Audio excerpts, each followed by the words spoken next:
American Colonization Society that started in 1816 had the idea that they would free some slaves and have them shipped out of the country.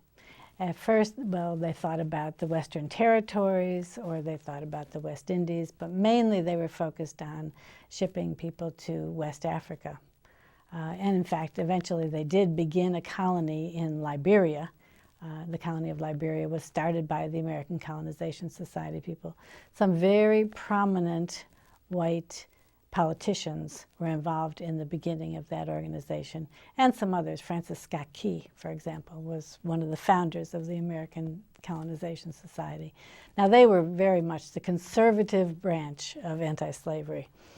Others thought it should be gradually abolished, and that was the tactic that a lot of the northern states took at the time of the Revolutionary War, right after the Revolution.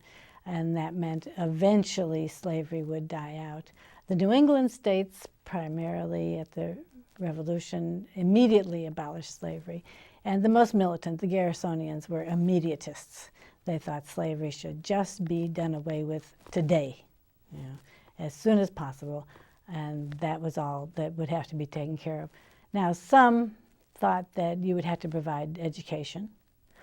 Others thought that it would be important to provide other kinds of aid. There was even one Southern planter, Robert Carter, who freed his slaves at the time of the Revolution, 500 slaves, and sent them to Ohio and provided education for them and housing.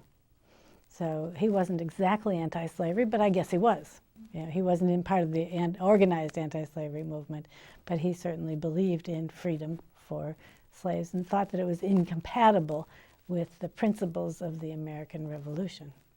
So there was a wide spectrum of opinion about how easily ex-slaves, black people, could be integrated into the society.